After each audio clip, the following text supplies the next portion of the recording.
नमस्कार साथियों, मैं हूं अवधेश कुमार सुमन, मोटिवेशनल स्पीकर और आप देख रहे हैं लक्ष्य भेद यूट्यूब चैनल। आशा करते हैं कि आप अपने घर परिवार के साथ सकुशल होंगे।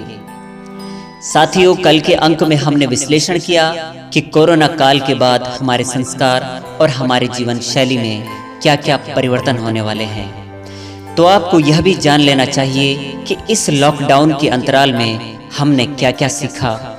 आज के अंक में जानते हैं इसका संक्षेपात्मक बिंदुवार विश्लेषण।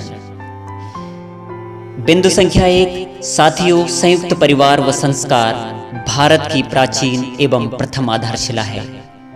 इन्हीं कारणों से आज संपूर्ण भारत में सारा जनसैलाव प्रेम, सहयोग और भाईचारे की भावना से कोरोना जैसी महामारी से जंग लड़ रहा है। मिलकर रहना ही भारत की प्राचीन परंपरा थी और आज वो परंपरा आंखों के सामने नजर आ रही है। बिंदु संख्या 2, धन, दौलत, शोहरत व औधा हमारी जिंदगी नहीं बचा सकता। आज सब फीके पड़ गए हैं। आज सभी क्यों केवल ये सब छोड़कर अपनी जान की परवाह है, क्योंकि जान है तो जहान है। बिंदु संख्या 3, प्रकृति का सम्मान कीजिए। जितना आप प्रकृति से ले रहे हैं उससे 4 गुना आप वापस कीजिए। प्रकृति को शुद्ध रखिए और उसे संतुलित रखने का प्रयास कीजिए। और आज हम ही खुद प्रकृति को संतुलित करते हुए दिखाई दे रहे हैं कि ताकि किसी भी तरह कोई गंदगी ना हो।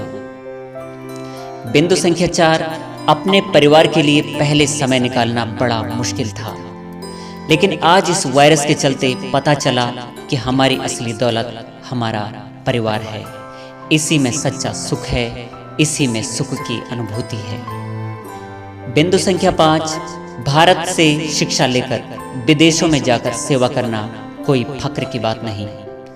आज जैसे विदेशों में गए कई भारतीय अपने वतन लौट गए, क्योंकि बुरे वक्त में हमारा देश ही हमारे काम आएगा और कोई दूसरा नहीं।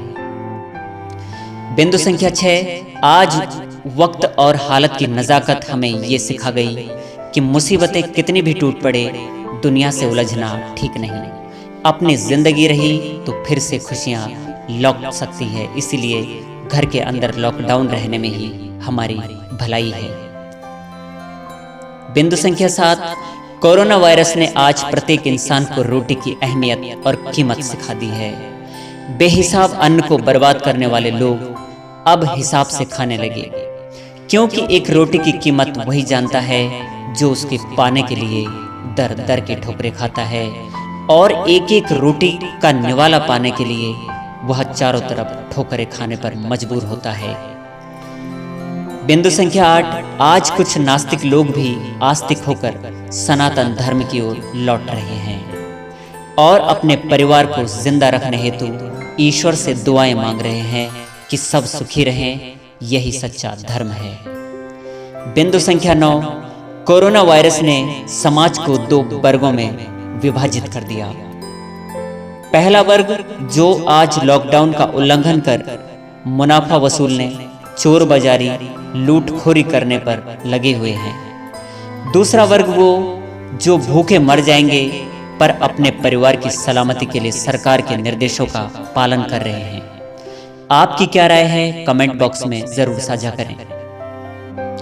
बिंदु संख्या 10, हिंदुस्तान में लोग बेवजह समय को व्यर्थ गंवाते हैं और बिना आवश्यक कार्य के घर से बाहर निकलते रहते हैं। ऐसे लोग आज समझ गए कि वक्त बलवान होता है और कुछ भी करवा सकता है। बिंदु संख्या 11, आज विदेशों में अरबपति खरबपति केवल अपने को और अपने परिवार की सलामती के लिए घर में कैद हैं और ईश्वर से जान बख्शने की दुआ मांग रहे हैं। आज न तो पैसा काम आ रहा है और ना ही प्रसिद्धि। आज काम आएंगे तो केवल हमारे सत्कर्म। सत्कर्म से ही मिलने वाली अमूल्य वस्तु है और वो है दुआ। आज लोग सभी को सुखी रहने हेतु ईश्वर से इबादत मांगते हुए दिखाई दे रहे हैं, ईश्वर से दुआएं मांग रहे हैं। अंत में आज के इस गंभीर संकट की घड़ी में मैं आपसे बस इतना ही कहूँगा कि अभी हमें अपने शास्त्रों से बहुत कुछ सीखने की ज़रूरत है ताकि सब सलामत रहें। आपने इस तालाबंदी से क्या क्या सीखा और मुझसे कौन कौन से पहलू अनछुए रहे, कमेंट बॉक्स में साझा कर जरूर लिखिएगा। इसी के साथ एक बार पुनः आपसे रूबरू होंगे एक और विश्लेषण के साथ। तब तक के लिए सावधान रहें, सुरक्षित रहें। जय भारत भूमि, वंदे मातरम।